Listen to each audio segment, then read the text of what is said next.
Assalamualaikum warahmatullahi wabarakatuh. Jumpa lagi pada mata pelajaran informatika. Kali ini yang akan kita pelajari adalah konsep dasar komputer. Pada dasarnya, komputer adalah serangkaian ataupun sekelompok mesin elektronik yang terdiri dari ribuan bahkan jutaan komponen yang dapat saling bekerja sama serta membentuk sebuah sistem kerja yang rapi dan teliti. Sistem ini kemudian dapat digunakan untuk melaksanakan serangkaian pekerjaan secara otomatis berdasar urutan instruksi ataupun program yang diberikan kepadanya.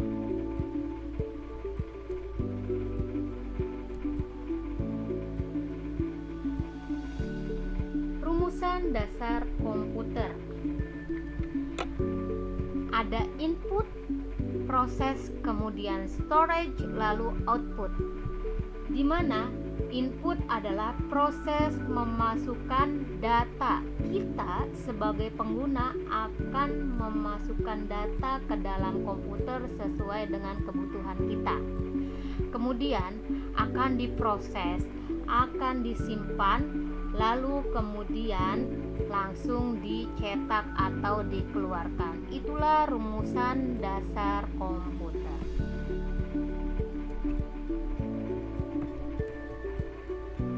Konsep sistem komputer.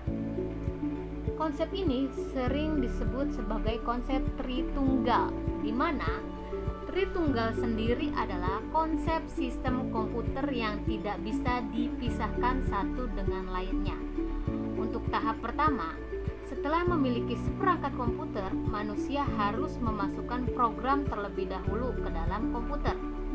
Setelah program tersimpan di dalam komputer, maka komputer baru bisa bekerja untuk membantu manusia menyelesaikan persoalan ataupun pekerjaannya.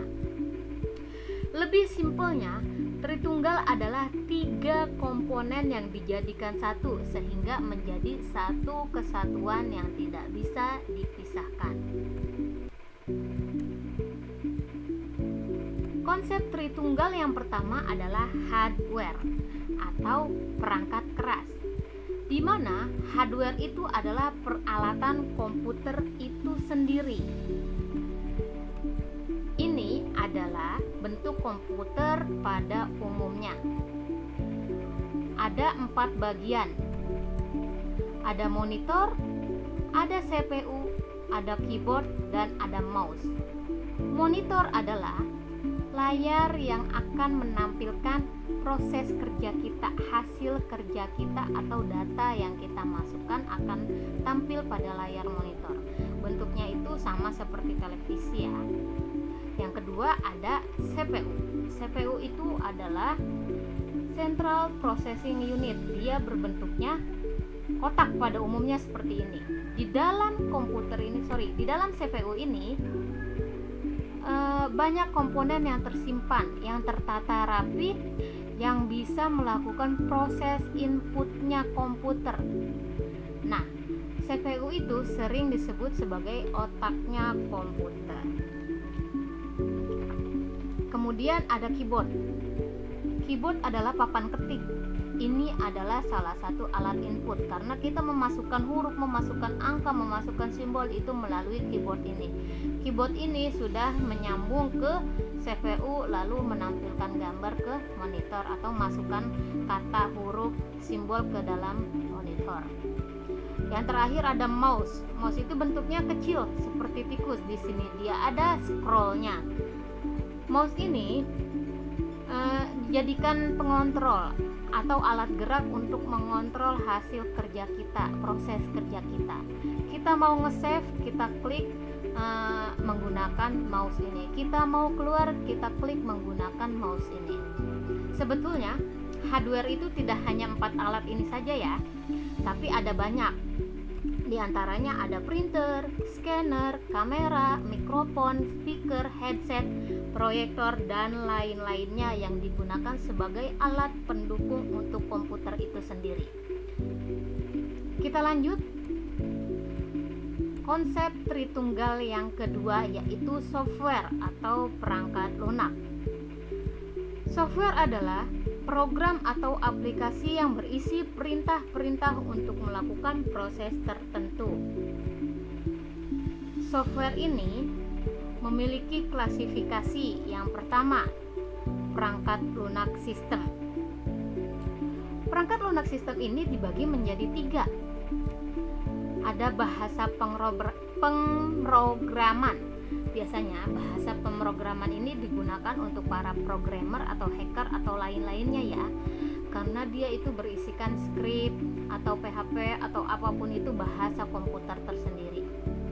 Yang kedua ada sistem operasi. Sistem operasi itu bisa dibilang induknya atau rumahnya software, karena dari sini ketika kita sudah punya gudangnya, kita sudah punya tempatnya, maka kita akan bisa menggunakan komputer itu sendiri dengan aplikasi-aplikasi tambahan lainnya. Yang ketiga adalah utility atau aplikasi pendukung lainnya pada komputer.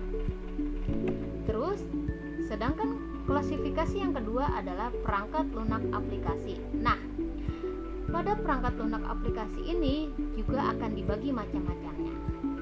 Yang pertama ada aplikasi Office, biasa digunakan untuk para guru, pelajar, mahasiswa, dosen atau apapun itu, termasuk pekerja kantoran. Karena di dalamnya ada Word, Excel, Access, PowerPoint dan lain sebagainya. Yang kedua aplikasi multimedia. Multimedia itu berarti alat pendukung untuk memutar musik, video, gambar atau apapun itu. Salah satunya ada Winamp, Real Player, Windows Media Player, ada bisa juga multimedia termasuk alat untuk chatting ya, seperti WhatsApp, terus ada hiburannya ada TikTok, My Video dan lain-lain sebagainya. Yang ketiga aplikasi internet.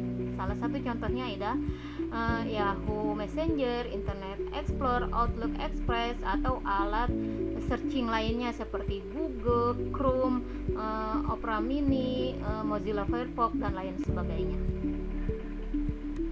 Selanjutnya, konsep yang terakhir yaitu brainware atau pengguna, sering disebut juga user. Brainware adalah manusia yang terlibat di dalam pengoperasian serta mengatur sistem komputer.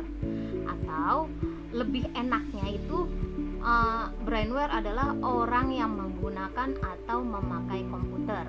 Contohnya siapa? Banyak ya.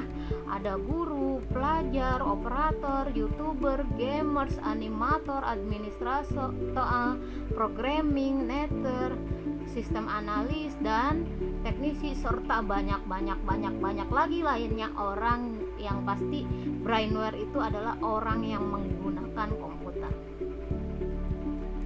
Oke. Untuk latihan pada pertemuan ini adalah apa yang dimaksud dengan brainware, hardware dan software. Terus sebutkan 3 contoh software pada aplikasi multimedia. Tadi udah sebutkan ya, multimedia itu berarti pemutar musik, video, gambar ataupun hiburan lainnya. Terus yang ketiga, jelaskan arti kata Tritunggal. Udah tuh tadi apa Tritunggal, simpelnya bla bla bla bla kamu tulis. Terus ada berapa macam konsep sistem komputer, sebutkan. Sudah Ibu jelaskan semuanya pada materi di atas. Tolong dikerjakan, kemudian nanti kalian setorkan ke Ibu. Terima kasih. Assalamualaikum warahmatullahi wabarakatuh.